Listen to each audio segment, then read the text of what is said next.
So this is the chapter 2 of our subject, building and enhancing new literacies across the curriculum.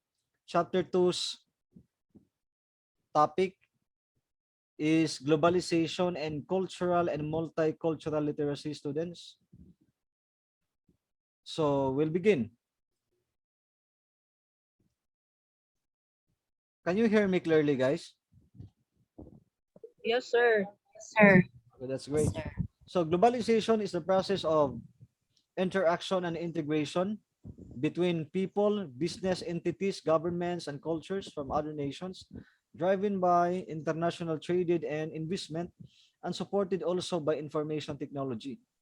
So basically, guys, globalization is, it is the process of interaction, not just done by and among the people, guys, but also a lot of aspects in the government, in business or the act of commerce, guys.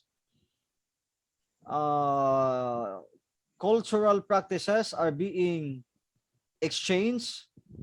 Somehow we are influenced by other people's cultural practices, not just physically as we socialize with others at the society's level, but more so with the influences brought by the internet, as we could watch, see in different social media platforms, and even the ones that we have read in different books.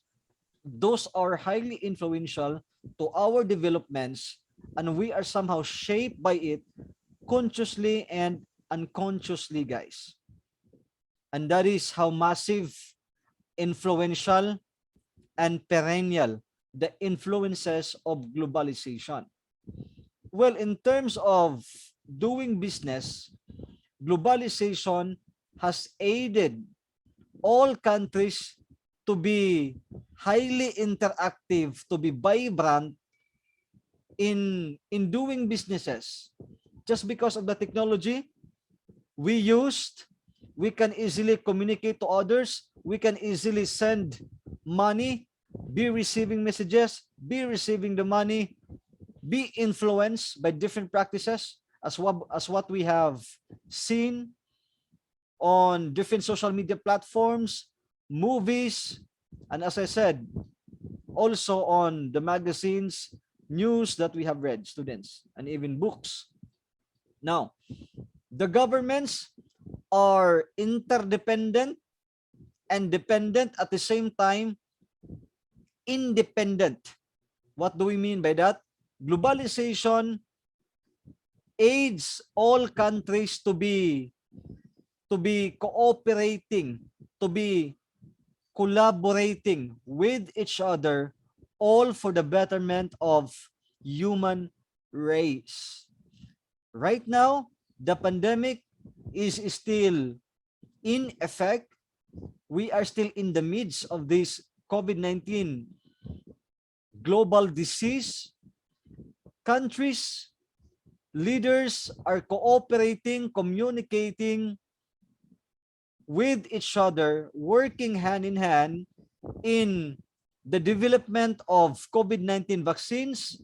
And since it has already been developed, it has distributed either for free or with a cost.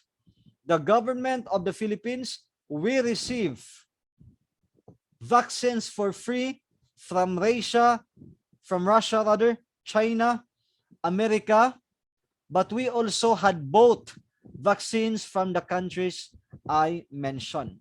So this is one of the positive effects that we are witnessing right now of globalization. Cultures from other nations are exchanged. What do we mean by that, students? Again, especially the young ones like you are fond of watching Korean telenovelas. Unconsciously, you are influenced with it. Is it a bad thing? No. It is one of the features in your own generation because of the technology. You can easily watch, you can just tune in to Korean novelas. As long as you are entertained, for you, you know, there is no something offensive with it. Just enjoy, just enjoy it because that is part of globalization. Globalization is inevitable, inescapable, and it will always be like that. It will be perennial, guys. No matter how a person avoid globalization, he or she will still receive it consciously and unconsciously. Okay? As I said, as long as the cultures are within the metes and bounds of the laws, it's okay to adapt, it's okay to be influenced. In the same way, we Filipino people have also shared our own cultural practices, beliefs, and traits. As long as there is no force being used for you to, to embrace a particular culture, it is so very fine, students, to be influenced and be influential to others. Okay? Driven by international trade and investment, meaning nowadays globalization has been so vibrant because of technology. It can easily, or the act of doing businesses can just easily be consummated and be done, be executed. Business owners right now have in their very own, in their very own local, within their own position and hands, to reach out as many customers as they can because of technology. Say, you have a business, your business is selling cosmetic products, for example, or motorcycle parts and accessories. Aside from putting a physical store, you may also opt to promote your merchandises, your products, services to the online platforms. Platforms which can easily be accessible by millions of people, nationwide or even worldwide, students. And that is one of the best features of globalization. Not just the business owners get to earn massive income, but also it is good for the country's economy because the country receives taxes for every transaction done, whether it may be online or offline mode of business transaction. Globalization is so fascinating. It's quite amazing. And we just have to enjoy it. We just have to utilize it and maximize its utilization. Okay? Now, what are the effects of globalization? Economic, political, and military dependence and interdependence between nations. This is the first and one of the effects. What do we mean by that? Because of the ease of doing businesses, guys, because of the multicultural and interpolitical cooperations done by our country's leader students, it boasts our local and national economy. Politically, they have agreed, they have cooperated, they have collaborated, guys. It will be positively resulting to the country's best interest and promotion of its citizens' welfare. Just like the example that I had given to you, the development and creation or invention of the COVID-19 vaccines, Filipino people, guys, of course, are one of the recipients of this because we received the free vaccines. At the same time, we have also procured or paid both vaccines from those countries who are rich with it. military dependence and interdependence. This is particularly apparent in the Philippine archipelago. Duterte has implemented an independent foreign policy.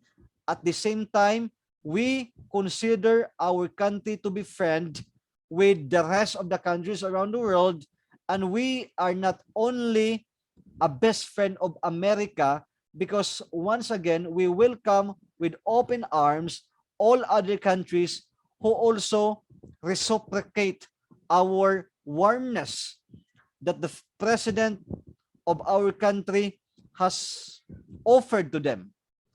Okay? The other effect is expanded flow of individual people and societies. Why has there been an expanded flow of different people among societies, guys? Brought by globalization. Merely because human beings right now can just easily travel from one country to another, island to island, because of you know the modes of transportations as brought by the complex technology that this 21st century has offered right before us students. Okay? Now, the third effect, interdependence of expressive culture among nations. Why? Why has there been interdependence of expressive culture?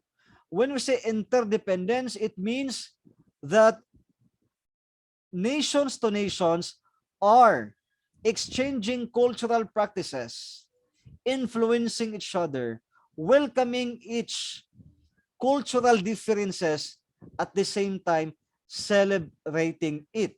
Why? Because we have already learned from the past to always manifest respect and celebrate the differences that we have for the good of the human race. War has to be avoided because it will never be beneficial to any country. More especially if the super powerful countries engage militarily with each other. These countries are just like elephants that after the war, it is the grass that will suffer the most. Okay? Expanded flow of instrumental culture around the world. What do we mean by instrumental culture, students? Instrumental culture explains that cultures could become tools, could become instruments for us to thoroughly understand and respect other cultural practices which are exactly different from our own cultural practices. Take note that each society, each country, each group of people has their own unique cultural practices which are worthy of our respect. We are not deemed to judge those, but we are just deemed to appreciate and celebrate our differences, uphold the respect, maintain the harmonious relationships. Anyways, we belong on the same race, the human race. Cultural literacy, it means the ability to understand the signs and symbols of a given culture and being able to participate in its activities and customs as opposed to simply being passive observer. Meaning, if example, you happen to understand a certain cultural practice as exhibited by this particular society. For instance, the people in Olango Island, Barangay San Vicente, they have this kind of culture festival called as Baliw Baliw Festival, wherein it can be, or the people, the natives in in Barangay San Vicente in Olango Island, this might be quite strange to you because this is totally different from what we have commonly seen and observed. Well, there is this particular barangay, the barangay San Vicente, once again in Olango Island, wherein they parade a certain male reproductive organ replica in their procession. Commonly, we observe saints as practiced by Roman Catholic. Saints are as the subjects of the procession, right? But therein, when they celebrate Baliw-Baliw Festival, I guess it's always the last week of May. Yeah, you heard it right. They paraded a male reproductive organ replica. If you do not belong to that particular barangay, you might just tell them what the heck are happening to you guys. That is totally offensive. That is a mockery to the procession that I have known. You are not supposed to do that, something like that, right? But once again, we must respect because that is the kind of culture that they have. What particular legal mantle or basis that we could possibly use in terms of respecting different cultural practices and religious freedom? It is none other than the Constitution itself. The 1987 Philippine Constitution gives us the constitutional right to believe and practice what kind of religious freedom that we tend to embrace, students. And it is deemed to be respected. It is not deemed to be discriminated nor judged. Okay? Cultural practices in the Philippines is quite fascinating because at the same time challenging, given given that Philippine culture is a complex blend of many indigenous at the same time foreign cultures because we have been colonized by Americans, by Spanish people, and even Japanese, no, in the past. And there is a sort of amalgamation of different cultures wherein many of us, if we happen not to be culturally literate, then we somehow judge. But guys, let us be culturally literate that all cultures are equal and there is no culture that we could say that it is superior. Neither we could say that a culture is inferior. Again, all cultures as practiced by many people are deemed to be respected and they are treated equally. No superiority and no inferiority. Okay? What are the challenges for cultural literacy in the Philippines?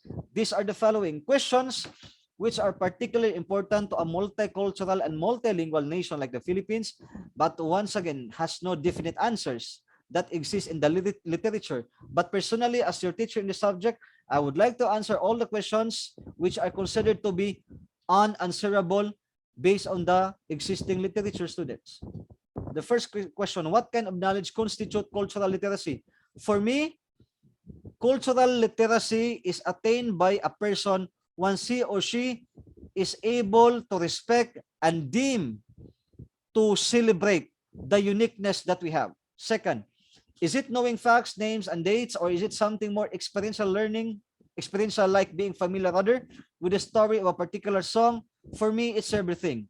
Whatever the cultural features, characteristics of a particular society that you happen to respect, you happen to understand, because you do not judge those. For me, you are culturally literate, and you are a good person for that, for having that kind of trait, no, for being culturally literate. Whose culture must be literate to be considered culturally literate? No. No culture is considered to be, or no culture that we could somehow say we need to study for us to become culturally literate. No. Again, as I said minutes ago, all society have different unique cultural practices. If you happen to be immersed with that society, you happen to understand their cultural practices, you respect it, you celebrate it, then you are culturally literate with that kind of society's culture, to that society alone. Say, when you happen to visit Barangay Olango, Olango Island, Barangay San Vicente, you eventually know that the people practice such bali-bali festival because it keeps them alive super yeah superstitiously. What can we do with that? That's what they believe. Okay, so according to the natives, if they stop practicing such, they would get sickness, or perhaps many of them would die. That is why, students, we tend now to understand why they have that kind of practice. That for us, it's quite strange. It's quite a bit malicious, right? If because wa kakasabot, we happen to judge, we happen to use rather our own culture to judge theirs. That is totally inappropriate, misappropriate, unethical, and highly improper. Okay, let us just understand that kind of culture because we respect the feelings of the people and under culture, because they have been doing it for quite some time. Okay, who decides which culture are included and which ones are excluded? No, and no one.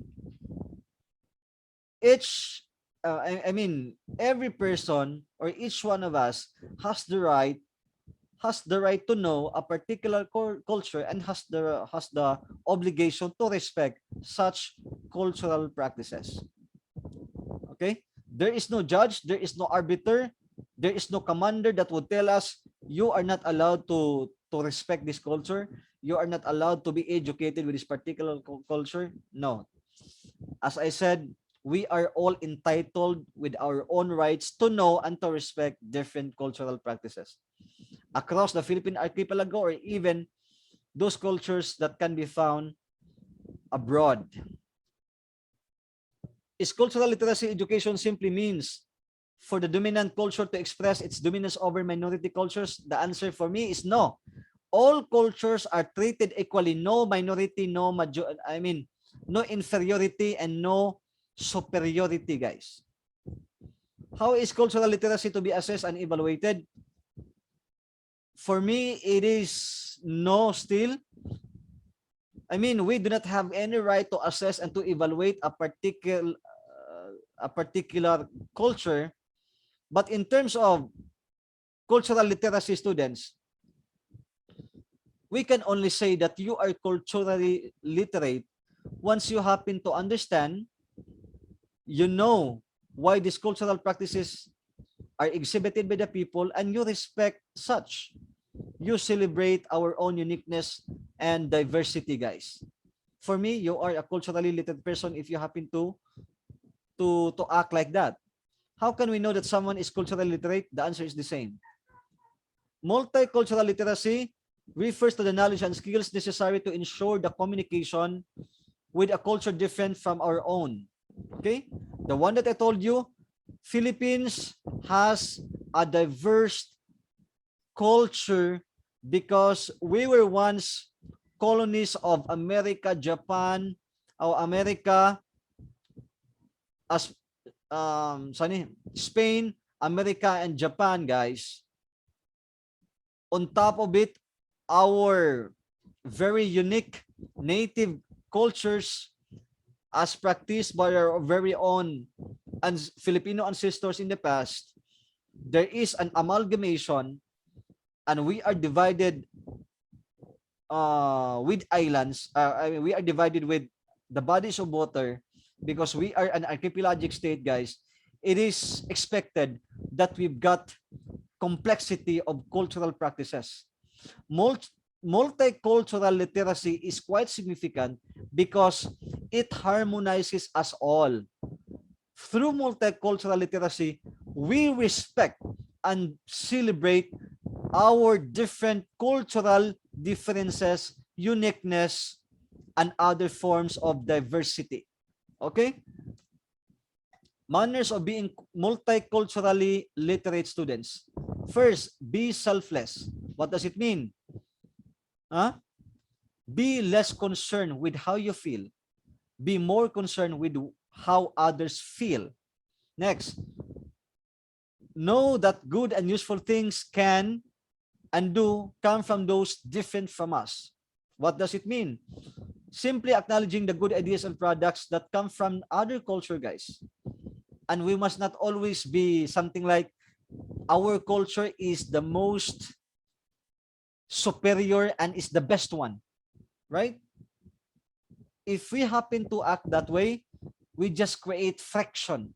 We just we just provoke chaotic situation, guys, to exist. So that must be avoided. Be willing to compromise. What does it mean? Reciprocal adjustment. We adjust, they adjust, we meet halfway, we just live harmoniously, guys. Celebrating the differences, attaining peace and order, right? Accept that there are limits. Meaning, sooner we accept and sooner we can set our own realistic expectations and boundaries. Issues in teaching and learning multicultural literacy in the Philippines. The first, conflicting requirements for peace. What does it mean? It is easy to assume that all cultures value peace to the same degree and therefore willing to make the same compromise. However, this is not necessarily true. Why? Because there are some societies who do not understand the concept of cultural literacy. That's why they disrespect, they despise other people's culture. And that is one of the issues of multicultural literacy. Nationalistic and regionalistic pushback. What does this mean? Multicultural sensitivity, guys, inclusion, diversity, oftentimes are not being celebrated. Some people in different regions or from other societies, guys, once again, they tend to inflict superiority. They tend to think that their cultures are the best ones. So it becomes a regionalistic pushback. It becomes a hindrance, an issue of multicultural literacy. The persistence of the problem. We sometimes find ourselves participating in unjustifying discriminatory behavior. This is one of the common practices, no? Once a particular person disrespect a culture because he or she uses his or her own lenses judging other people's culture, guys, he or she has just committed or has just proven to be culturally illiterate, unethical, improper, inappropriate, and that kind of behavior should be or should not be tolerated in the 21st century, guys. They should be educated. They should be given awareness that all cultures are unique. No culture is ever superior to one another, and vice versa. No culture is ever inferior to other culture, guys, because all cultures are treated equally and are viewed of the same equal significance. Okay? The question of value. Let's talk about this. There is an absolute moral standard that is totally wrong. Why? Moral standard is subjective. Each society differs. Moral standard, students. In the same way, it differs from cultural practices. We could not say that morality is universal. That once this society has this kind of set of morality, guys, it is already considered to be practiced by all the people across the globe or around the world, students. For instance, we have known it already that Muslim males are allowable to have more than one wife. For us Christians, we view it to be immoral. We view it to be morally bad, right? That it encroaches the spectrum of morality. That it violates the rights of the women to be loved by one man. Once again, that is a kind of cultural religious dogma practiced by our Muslim brothers and sisters as reflected in the Holy Quran. We are deemed to respect that. We must not impose our own morality to this kind of group of people because once again, they have their own cultural religious traits, characteristics, uniqueness, which are guaranteed by the Constitution to them. We can't do anything with that except to respect, celebrate our own differences. Let me end this discussion with this particular quote. If you believe others have value equal to your own, no matter their social classes, educational background, skin color, or regional accent, it will show. And what is shown is what your students learn. As the cliche goes, we teachers have taught our students more by what we do than by what we say.